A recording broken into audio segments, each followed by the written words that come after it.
You ever wonder how a company that makes firearms could learn its best production trick from a lipstick maker? Or, get this, how a NASCAR pit crew could teach a major airline how to make more money? Well, today we're diving into this really powerful strategy called functional benchmarking. It's the tool the world's most innovative companies use to find pure genius in the most unexpected places. Let's get right into it. So here's what we're going to do. We'll quickly cover what benchmarking even is, then look at the three main types. From there, we'll really focus on the incredible power of learning from outside your industry before we wrap it all up with the one key takeaway you're going to want to remember.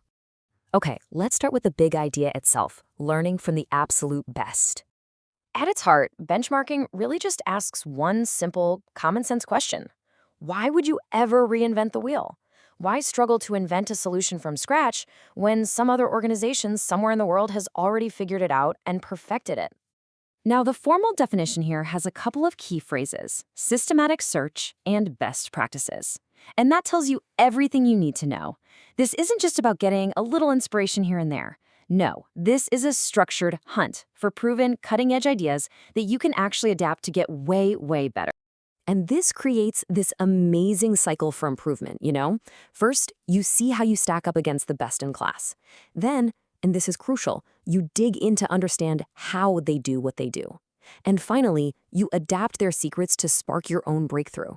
It's this awesome continuous loop of learning and getting better. So if that's the what and the why, let's get into the how. Turns out there are three really distinct paths you can take to get there. You can kind of think about it in three ways. Internal benchmarking, that's like looking in the mirror, comparing different departments inside your own company. Then there's competitive benchmarking. That's like peeking over the fence at what your direct rivals are up to.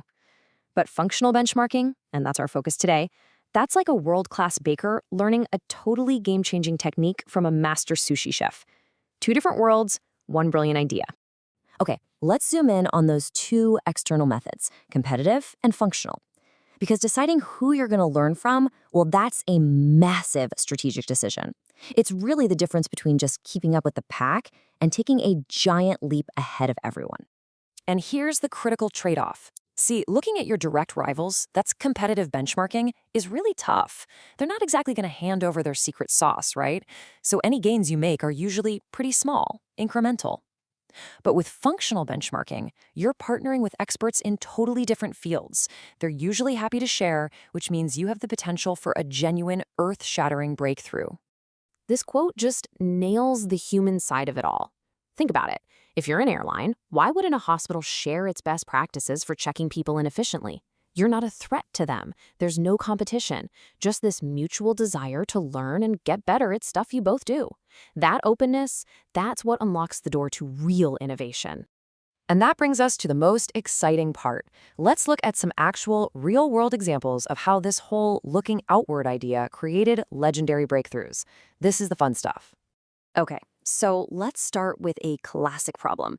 For any airline, every single minute a plane is sitting at the gate, it's basically a giant, expensive paperweight. It's losing money. Southwest wanted to slash that turnaround time to get more flights in the air and boost their profits. So who'd they study? Instead of just looking at what other airlines were doing, they asked a much better question.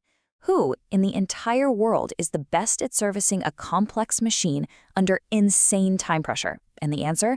A NASCAR pit crew. Seriously, they adapted those principles of lightning-fast speed and perfect coordination and completely revolutionized their ground game. All right, here's another great one. Remington, the firearms maker, had a problem. They needed a better, more efficient way to give their rifle shells a really high-gloss shine. So where do you even start looking for inspiration for that? And where do they find the answer? Not in heavy manufacturing, not in automotive, in cosmetics. They looked at how Maybelline was cranking out millions of perfectly shiny lipstick cartridges and adapted those techniques. I mean, come on, that is a perfect example of finding a world-class process in the last place you'd ever think to look. So why is this so incredibly effective? Well, because you're adapting a process that's already been proven to be best in class. You're not starting from zero. You save a ton of time and money by not having to reinvent anything, and you force your team to look outside your industry's little echo chamber, which, let's be honest, is where almost all the truly breakthrough ideas are hiding. So, after all that, what's the one big idea we should all walk away with? It really comes down to adopting a totally new mindset. Here it is, the key Takeaway. Just looking at your competitors keeps you stuck in the same little sandbox, all playing by the exact same rules. The real, game-changing breakthroughs, they happen when you have the courage to look outside that sandbox and find someone playing a completely different and much, much better game. So I'm going to leave you with this question. Think about the single biggest challenge you're facing in your work or your company right now. Now, just for a second, forget all your competitors. Ask yourself this: who in the entire world is the absolute best at solving that type of problem? The answer to that question? Well, that just might be your next big breakthrough.